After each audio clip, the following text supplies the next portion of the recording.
but I've just found out something nice and funky. I can move that and stand this side. Right, as Elliot said, I'm going to really repeat a lot of what he's already gone through in his talk, unfortunately, but there's some bits and pieces that he may not have covered. So let's have a run through. I can't remember where we've got in here. So what have we got? This is what we'll do. Some bits about, I put in a bit about licensing though. I originally did the bulk of this talk for the AHH at Drayton Manor this year. That's also on my YouTube channel or on the shop YouTube channel. So if anybody wants to watch that, give me a shout later. I'll sort the details out for you. I will be, well, I am recording this, so this will go on there as well once I get round to it. Bits about experience, knowledge, some of the stuff on the handling equipment, which again covers similar stuff to what Elliot's done, and then a couple of videos to finish it off. So then, a little bit about me. Some of you already know me. I've worked within the trade for 35 plus years, and 25 plus of that with Venomous. So far, not been bitten yet. Always stick the yet on the end, because you never know. As much as you do everything to make sure you're safe, accidents can still happen. So I've had my own shop now for 15 years, and we brought Venomous into that around about 6 months after we'd opened. There was a friend of mine who, when we opened, almost put it down as a little bit of a challenge that there was a shop in Birmingham called Rattlesnake Canyon, because nobody in Birmingham had had any joy with keeping Venomous. Yeah, that sort of spurred me on. As I say, within 6 months I've got it. The licensing officer at the time was quite reasonable with us. He did just keep on calling me mad. The politest way you can put it. I can't argue with him. So there we go. And then later on, what would it be now? 11, 12 years ago, we became the first shop in Birmingham to have been licensed to actually sell DWA to private keepers and also to zoos and other shops as well. So, and as I was saying as well, anything that I show in here, it's what I do, it's what works for me. It might not work for you, you might not feel comfortable doing it, but it's, as I say, 25 years down and it's worked for me. And there we go. Keeping DWA and working with DWA, again, as we were saying earlier on, it isn't for everybody. Some people like the idea of it, and you can be stood one side of a pane of glass and think, that's great, I can work with that. Once that glass isn't there, you completely freeze, because as much as you've handled something that might be aggressive, like the Texas rat tail it's on about earlier, getting something now that's aggressive and can kill you can completely switch your mindset, because as I say, it can cause some people to freeze. So it's not for everybody, and it doesn't make anybody who keeps DWA more important than anybody else. We're all the same. We're all just a bit crazy somewhere. So why work with Venomous?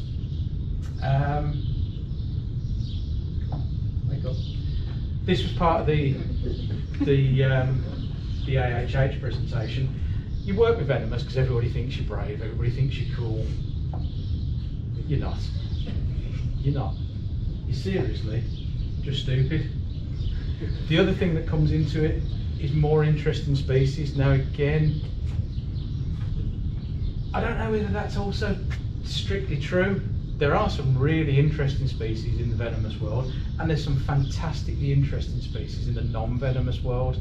So again, it's about, for me, for anybody who's a keeper, it's about you keeping what you're interested in, not what somebody else tells you to keep, or what you think is cool because so and so keeps it. Keep what you like, and then you'll be much more dedicated to it. The cons list gets bigger. If you're keeping venomous properly and you're working with them properly, you've seen some of Elliot's videos earlier, it can be what I would call boring. So most of what you do with venomous is totally hands off. The most you'll do is using the hook and the tail, but generally it's hands off. So you take that animal out of its enclosure, you put it into something secure like a rub, and you move it out of the way. You do everything you need to in the enclosure, you put it back in and you lock it up. That way you're safe. You've not done any messing around, you've not done any free handling, you've not done any tickling it under the chin, and you know, it's, as I say, it is essentially boring. So free handling, I am completely and utterly against free handling. I see far too much of it, mostly from the Americans, but there are a few UK people that post about it as well. It's just dangerous. You know, why take the risk? If you want to take a risk, stick a bullet in a gun and spin it round and take your 6 shots. You know, which one of them's going to kill you? The other thing I say with free handling, if you're going to do it, don't publicise it. There's no need to show it off. If you're going to be stupid enough and try and get yourself killed, don't show it off, because it makes the rest of us look bad. So you've got the bite risk. Obviously that can lead to hospitalisation, which in the States particularly is going to cost you a lot of money. Over here, you're covered on the NHS, although sometimes some councils are very funny about that, but you are still covered. You can end up with loss of limbs. Saying to people earlier, a friend of mine was fortunate in when he got bitten, he only lost a finger.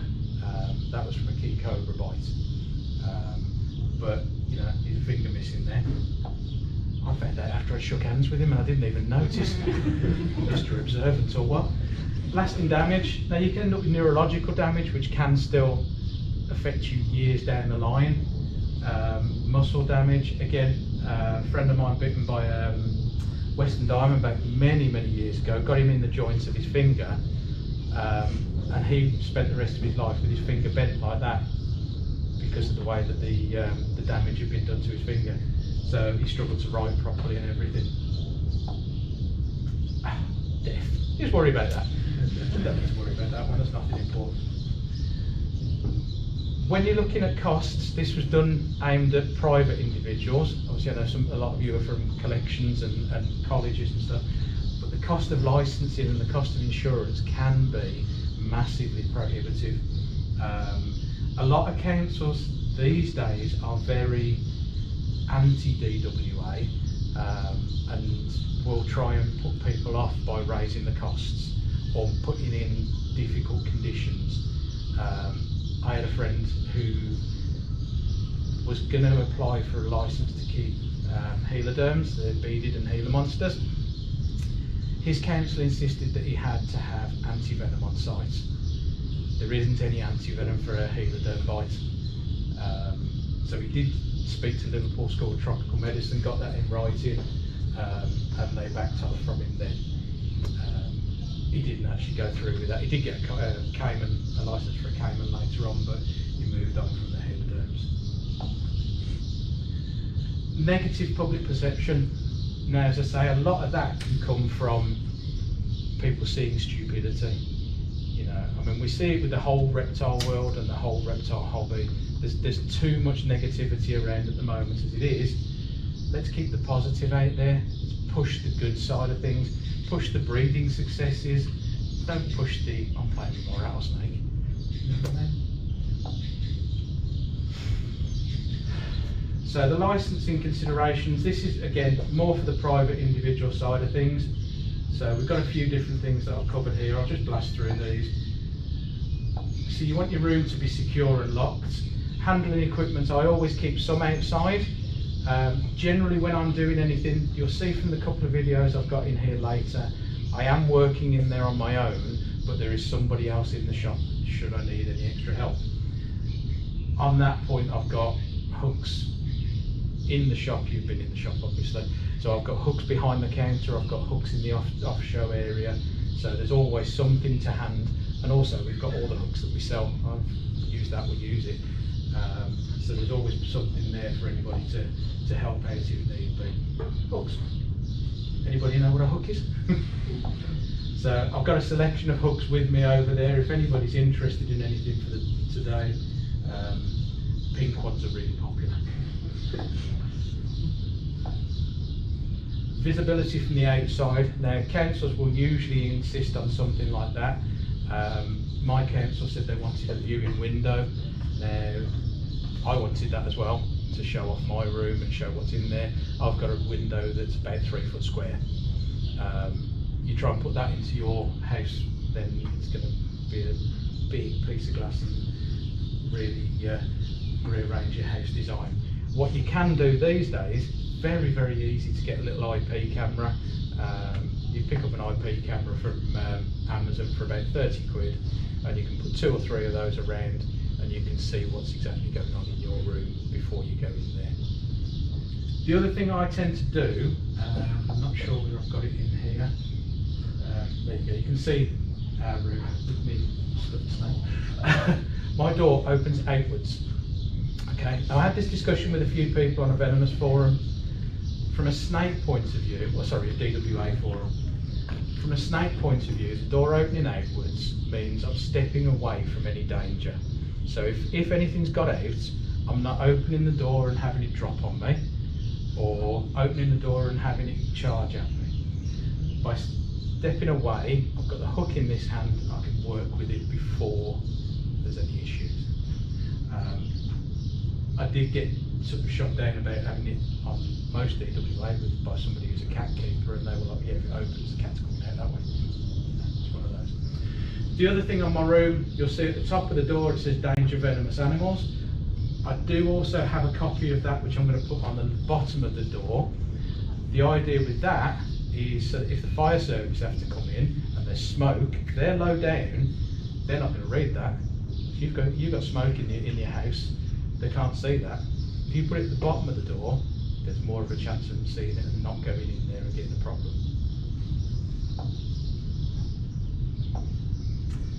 Fire extinguishers. You want fire extinguishers around just in case. I would always tend to recommend something like a CO2 extinguisher, because you're working with electrics. You don't want water one, even though my council insists I have to have water one around. But have those to hand both inside and outside the room. And as Elliot said in the other talk, keep it clutter free. You don't want to be tripping over stuff. You don't want to be tripping over when you're handling something non-venomous that's aggressive. You don't want to trip over and drop a cobra on yourself. So again, you can see fire extinguisher down there in the corner, and these are my enclosures. These are made from mild steel, which is powder coated, and the glass on these is approximately 6 mil thick. I consider these to probably be the best enclosures you will ever get, and the safest enclosures from a DWA point of view.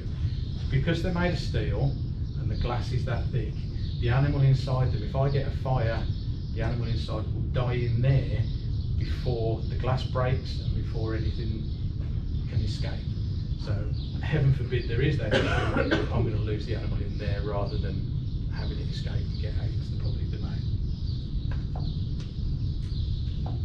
So enclosure sizes, again from a private side of things, I'd recommend that people follow the AAL recommendations, because those are currently the only written legal definitions. And I'd also say to go to the higher level rather than the minimum level, because if you go to the higher level and they come and inspect you, they can't say that you haven't covered to the maximum. Obviously you want them suitable for species in question. You don't want to be using a 36-18-18 for an arboreal pit viper. You want to use a 210.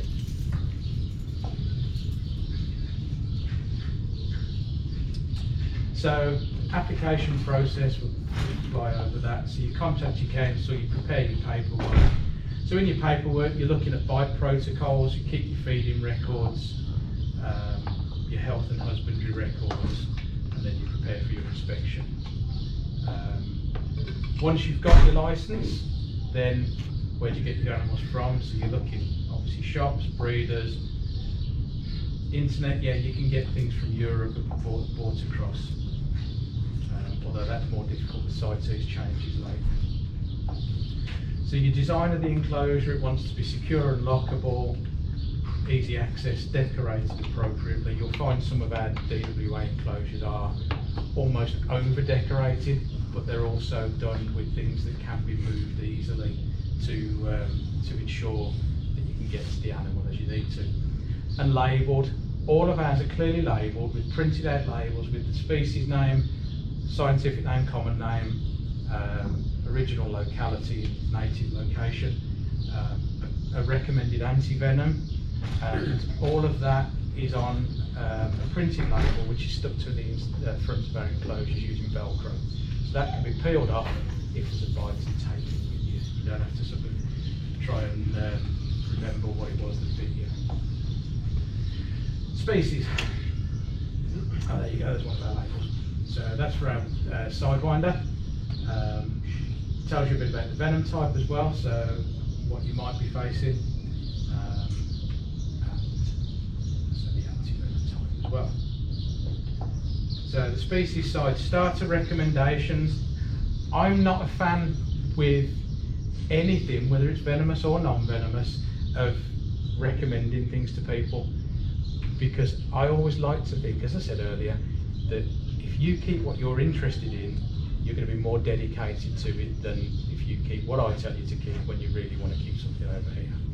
So there are some within the venomous world that are good starters. Allegedly, copperheads. Everybody says start out with a copperhead. If you want to get bitten, start with a copperhead. Because they're psychos. My friend had one, we tubed it to sex it, and we nicknamed it Flip Top afterwards, because it literally opened its mouth that wide, bit the end of the inside of the tube, and the venom was dripping down out of it. And yeah, lovely snakes. If you want to keep them, but they're tapped. Western Diamondbacks. Now a lot of people say start with Westerns because there's a lot of knowledge about how to treat their bites. That's not what you should be thinking. Yeah. Again, the other thing with copperheads, oh, they've got a mild venom. Nothing venomous is mild. Everybody's body reacts differently, so it doesn't matter how mild or how low toxicity the venom is. It could bite me and I could be dead in 5 minutes. You know, it's one of those things.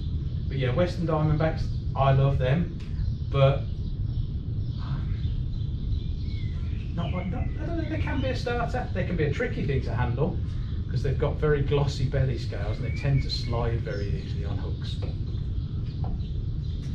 Asian tree vipers, so all of your green, what we affectionately call tree snot. So your Tromerosaurus, your white lips. The African bush vipers I would say to recommend against because they tend to be quite tricky and quite difficult to set up. You then go on to what you'd call advanced species, cobras. Now some cobras, as we were saying earlier, can be quite good to start out with. Things like monocles and spectacles are quite workable. I hesitate to use the word docile or manageable. I think they're workable. But if you go into something like a forest cobra, that's going to come at you. That's going to. It's not going to wait. It's going to charge you. And mambas. Now again, I've worked with green mambas, both types. Well, there's 3 types, but 2 of the 3. I've never worked with black mambas, mainly because I just don't find them attractive. I love the bright, vibrant green mambas, but they are lightning fast. Now again, in Elliot's side of it, he talked about using grabs. I used a grab on a green mamba once, and you have never seen a snake go so schizo as that. I put it on a hook and tailed it, and it sat there dead calm. So again, I don't use grabs for a lot of things. So there should be a picture that comes up. Maybe. There you go. So there's a few things there. So you've got the white-lipped pit vipers, little sidewinder. That is, which one are you? That's the Southern Pacific, Eastern Diamondback, Western Diamondback. You've got puff adder,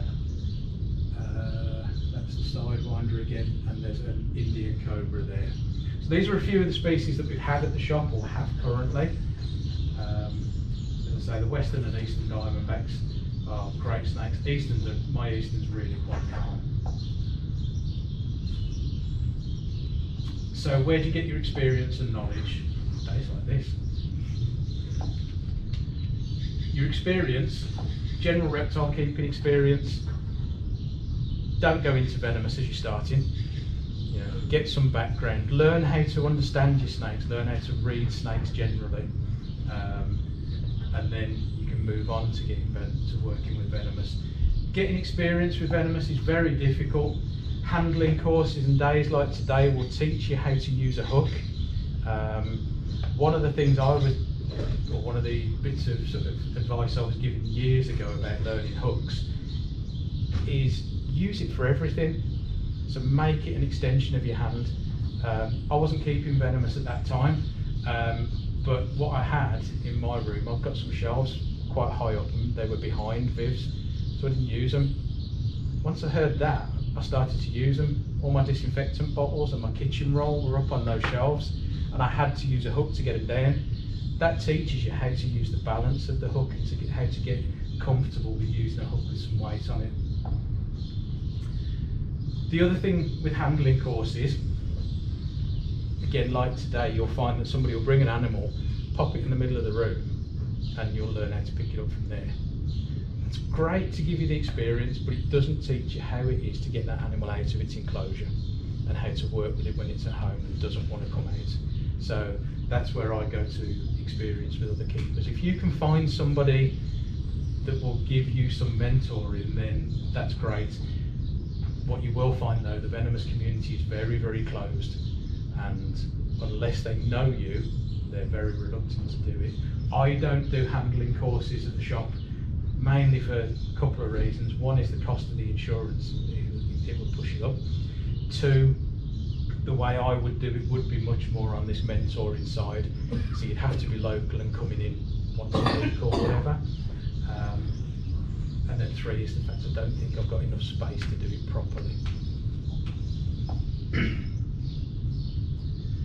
So knowledge, this is simple things, so you get yourself some books, various online resources, but as we all know, you have to be careful what you're reading online. Anybody can stick anything up. Trustworthy sources only. Other keepers, so if you can get in touch with other keepers, that's the way to go on that. Right, so moving on to what we've got handling equipment wise. So you've got your hooks. Snake hooks are what I would call my primary use item. So I tend to have my favourites. The main one I've got, and a lot of people will go, God, that's a bit small. It's about that long, it's about 2 foot. And I use that for most things. I've got one very similar to it, which is about 1 foot longer, for anything that's got a deeper enclosure or has a habit of sitting on the opposite side of the enclosure.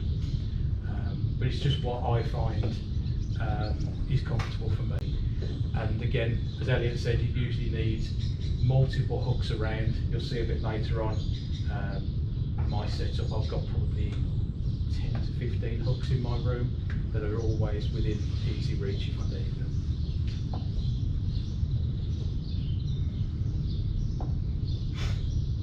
Other things, so you've got the face visors, the dreaded hex armour gloves. So face visors, you want something like those. I've got one over there you can have a look at, and I've also got just some glasses that you can use for venomous as well. So the thing with face visors and glasses, you want those for something that's going to be known to spit. So if it is either a pure spitting cobra like your red spitters, the blackneck spitters, you'll want definitely something like this. The glasses version I would potentially use maybe for something, things like monocle cobras have been recorded to spit, so they're not as accurate, and it's questionable whether it's that they get overexcited producing producing venom, and then as they sort of lunge at you, it spits out, and they kind of just sort of drooling almost and drooling venom on you. but I would still possibly use that with those if you've got one of those animals that does that. And then the gloves.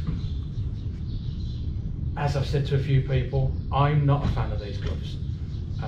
They are useful in some ways, and I have used them for taking water bowls out of enclosures when it was easier than taking the animal out, say the animal's in shed or something, you don't want to disturb it.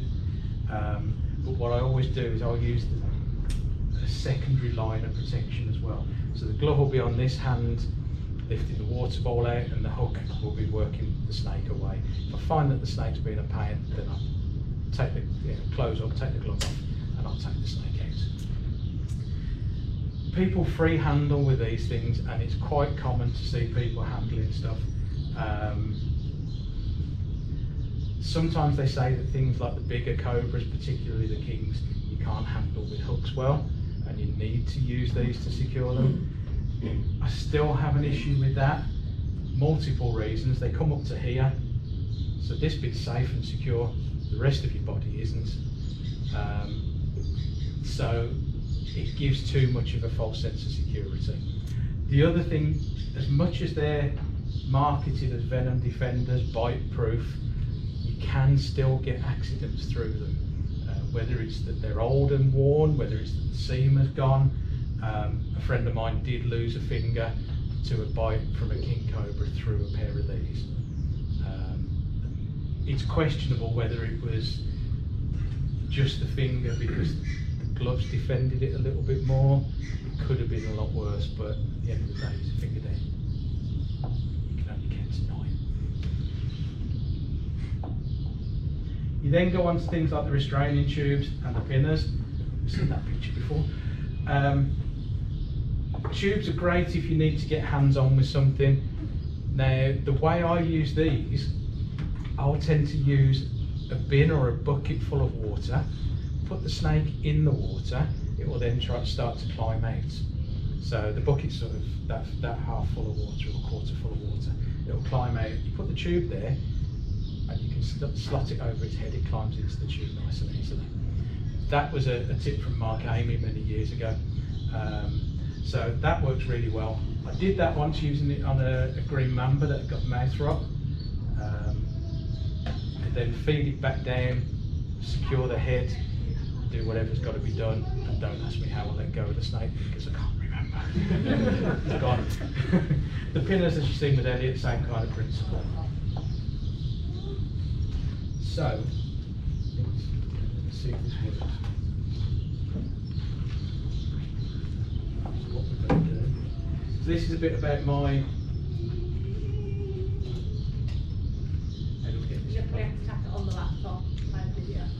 It's on there. It's plugged in through there. Yeah, this screen doesn't allow playing of video. You have to tap on the laptop to click play video, which play through the screen. But the laptop's not connected anymore. You cast it. No, it's plugged straight into the screen. Oh, USB. It's on the USB straight to the screen.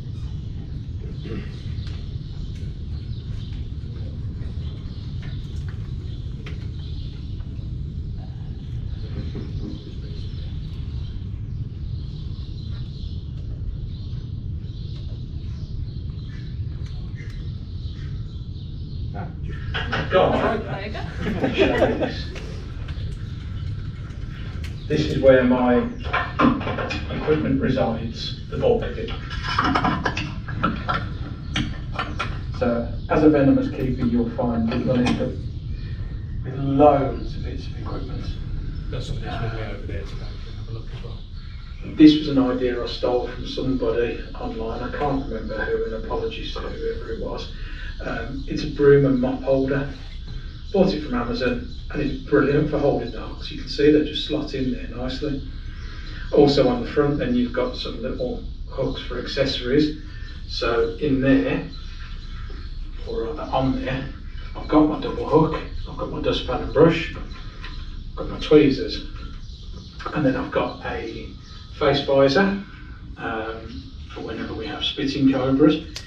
I've also got a crocodile grip, crocodile noose, that was made by a friend of mine. There's a jigger at the bottom as well. We've then come over to here where we've got bite-proof gloves. Not a fan. There's so much dexterity from them. Do you get the feeling I don't like it?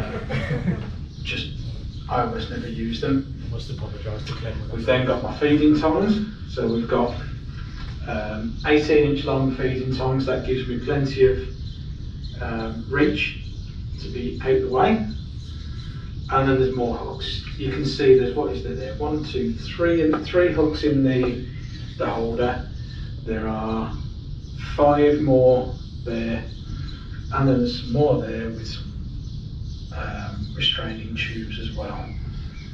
So those tubes were imported from the States many years ago from Midwest. Yeah, hooks, I just acquire them. Most of these that we've got are made by MP. There's a few other ones, but the majority that I use are MP hooks. What I find is you'll need multiple hooks. As much as you may only use 2 at a time, there will be times where you'll need to use a third one. You might get into trouble with something and have to drop one and replace it with another. All of these hooks are within easy reach in the room, so I can get anything that I need as and when I need it. Okay, so you can see what we've got there. I think the next couple of things are just some videos of me handling some stuff. If you want to move on. What have you done? You broke it? Okay. It's not moving on there. Would that be from you pressing the pause button?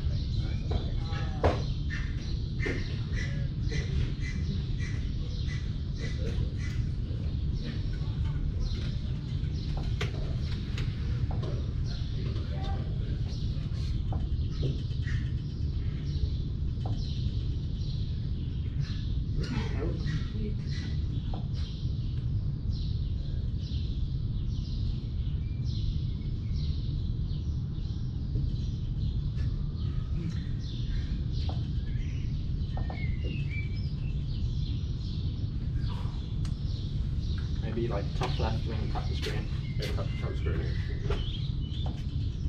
Oh, I can't see it there. I couldn't see it there. There we go. Yay! It's a good thing you can pull that. So this one, there we go.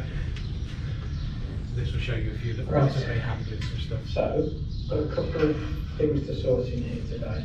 One of the first things is my sidewinder rattlesnake. His ball was blown overnight, so we need to get that changed, especially because it's winter and it's very cold in this room without the ball. What you'll notice there as He's well is the sitting tub on is there, behind you'll be able me. to see him, but he's sitting right underneath that piece of cork, looking out at me.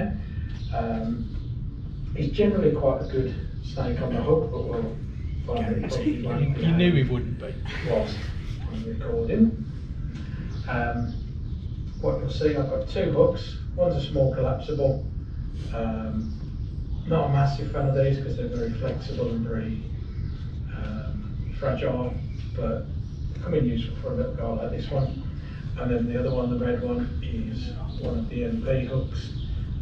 These are brilliant. These are the best hooks around, I think. I know there's a few other manufacturers around, but I love this one. So what we're going to do, all these changing, so I'll pull him out, hop him into a tub. I've got a tub sat on the behind me. Usually I would work with the tub on the floor in front of me. However, with this being such a small snake, it's a lot easier to just move him into a tub behind me, so we're a little bit out of the way. Once he's out, then we'll change the ball, do a little bit of general cleaning, tidying and pottering around, and then pop him back in. Any extra maintenance whilst he's out is just easier to do, and it saves disturbing him unnecessarily, shall we say. So, right, here we go.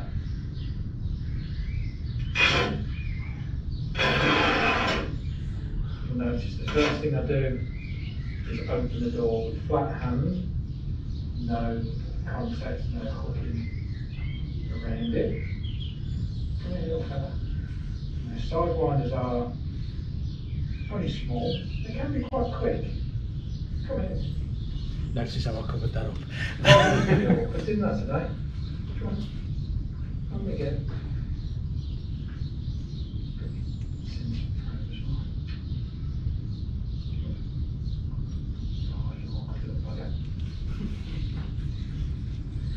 Now this is the issue with a lot of our enclosures. Sometimes we slightly over-decorate them to make the animals more comfortable.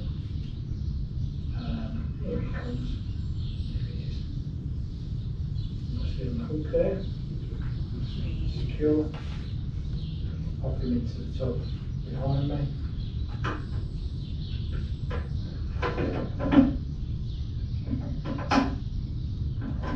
And knock him away. So what you'll notice there, that's a double hook method. I tend to use the 2 hook method for a lot of things these days. I just find it's a lot easier and they seem to be more comfortable rather than having me holding on to a part of them and restraining them that way. They seem a bit freer.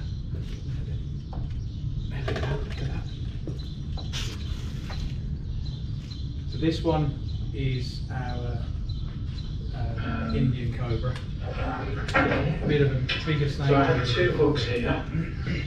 One is similar to the 24-inch hook I spoke about with the So again, I use my longer Southern hook. Pacific. This one is a bit more just a little bit longer, sometimes.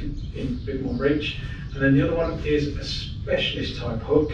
So this is a double hook. Now these were made by Mark MP for specific orders in Europe. When he first showed me the design, I didn't like it. I just saw it being a problem and things going through it. So far, I've not had that issue. It may well happen while we're on video, but we'll see. Now this snake's normally a nightmare. So again, The side one is normally brilliant. And you play sometimes with this guy, This one's normally I end up going pain. in both doors because he can be a pain. Today. But today, pretty good. Fully flattening himself out here. Come on then. There we go. Full on display. Into the box then. No, it was into the box, not into the leaf.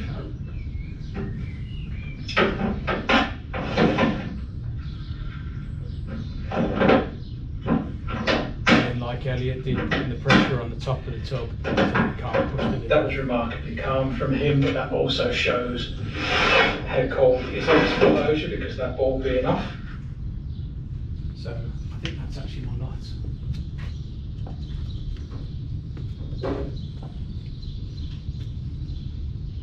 It is. So a couple of thank yous. Firstly, a big thank you to my daughter for putting that together for me. She spent a couple of hours on Friday putting all of those videos into it for me. Thank you to you guys for sitting and suffering me, and thank you to Elliot and ABWAK for asking me to come along. Do we have any questions? Bound to be, I'm sure. Go for it.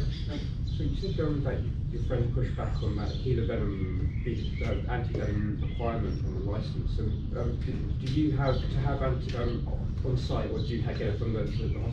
So the anti-venom is generally stored in various locations around the country, and it's managed by the National Poisons Unit or National Poisons Centre. So they would be contacted in the event of a bite. They would locate the nearest anti-venom to the victim of the bite and get it transferred to them. So a friend of mine got bitten by a Western Diamondback. His anti-venom came down from Edinburgh, and then exactly a year later the same snake bit somebody else, and half of his anti-venom had to come from Portugal. Oh wow. So it can take a while. What is your bite protocols? I know obviously it's different for each snake, but Yeah. So obviously, the main thing is the essential thing is get to hospital. So ideally, it's a 999 call, and hopefully you can get an ambulance to get you to a hospital. In our area, I used to head for City Hospital. Obviously that's closed now. We've now got this new super hospital in Smethwick, which would probably be the place I'd say to head to. My closest hospital is Good Hope. Anyone? I was just going to say no. I don't need to say it. Yeah. So I would avoid that as much as possible. So say City or the new one in Smethwick would be where to go. Hospital, Metropolitan Hospital. Yeah, it is something like that, isn't it? Yeah. Yeah. There's also places like the QE and Heartlands, which are also very good hospitals. But as I say, my initial target would be the one in Smethwick. Basically, get yourself there as quickly as possible. Hope that you don't get somebody who's trying to treat you for, say, a cobra bite in the way they treat a rattlesnake bite. The best thing you can get is somebody who has no idea how to treat you and will listen to somebody on the other end of the phone. Usually somebody like Liverpool School of Tropical Medicine who will talk them through the full procedure. One of the most common things that they try and do still is what they call a fasciotomy, which is basically if you've got something like a rattlesnake bite, your arm or the area you've been bitten on will swell up. So in a fasciotomy, they will cut the skin open to relieve the pressure.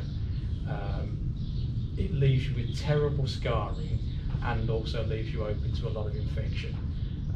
So it's a very, very outdated method, and it's something that realistically everybody says don't do, but still a lot of doctors try it. My friend who got bitten by the Western Diamondback, the first one, threatened to knock the doctor out if he tried that. It was his right hand he'd been bitten on, but I wouldn't take a punch from his left hand either, to be fair. He did say to his partner at the time, if he tries it, you knock him out, I can't. So, it's one of those things. But yeah, the essential thing is get yourself to hospital. Obviously you're mobilising the bitten area, marking on when you were bitten, so you can monitor any changes and how much it's swollen and things like that. So that then when you get there, they're in a better position to deal with what's happened. And again, take your labels, take something so that you know what you've got. Sorry guys, just touching on that, that's our bite protocol for Mexican beaded lizard.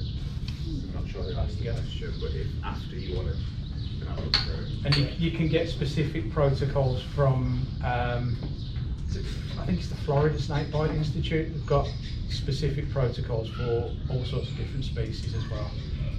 So you can generally find those kind of things that will give you at least your first aid treatments.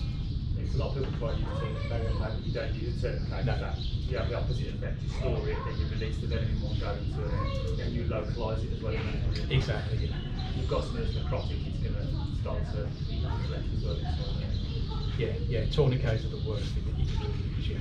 Great if you get stabbed. Yeah. Okay, anyone else? Yeah. How do you feed them?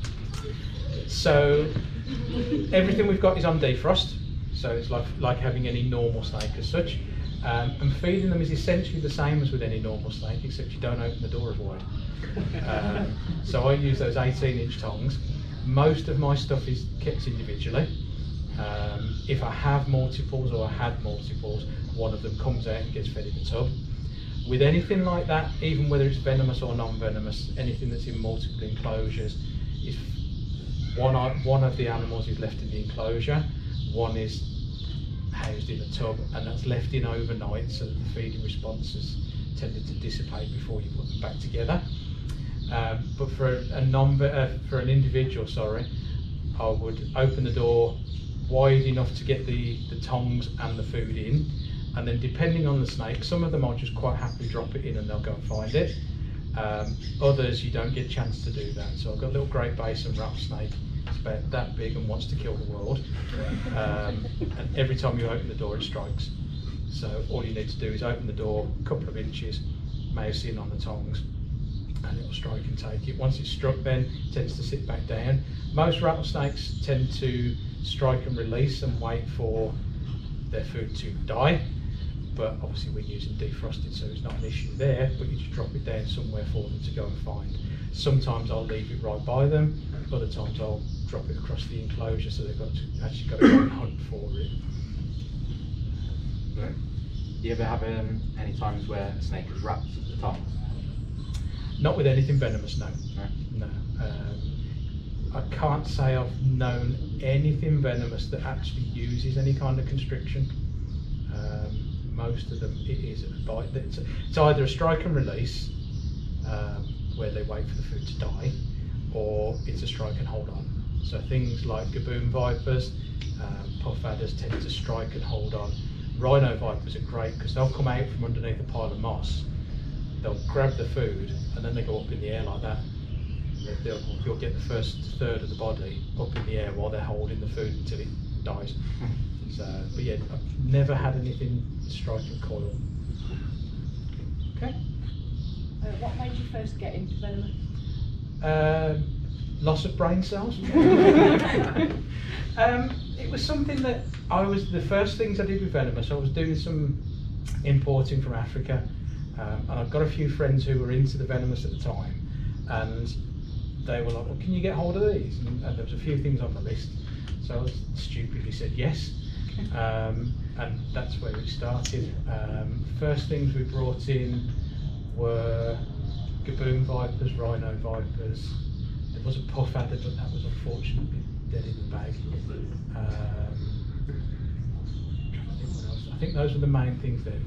And then the next shipments I bought in had got green mambas on, which was very interesting, which by the time I'd finished unpacking was about 2-3 o'clock in the morning, and opened the bag with the mambas in that was supposed to have 3 in and found 2. Yeah, and at that point I'm like, where's number 3?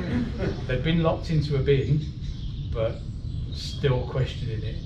And until I could get hold of the guy at like 9 o'clock in the morning, I was terrified.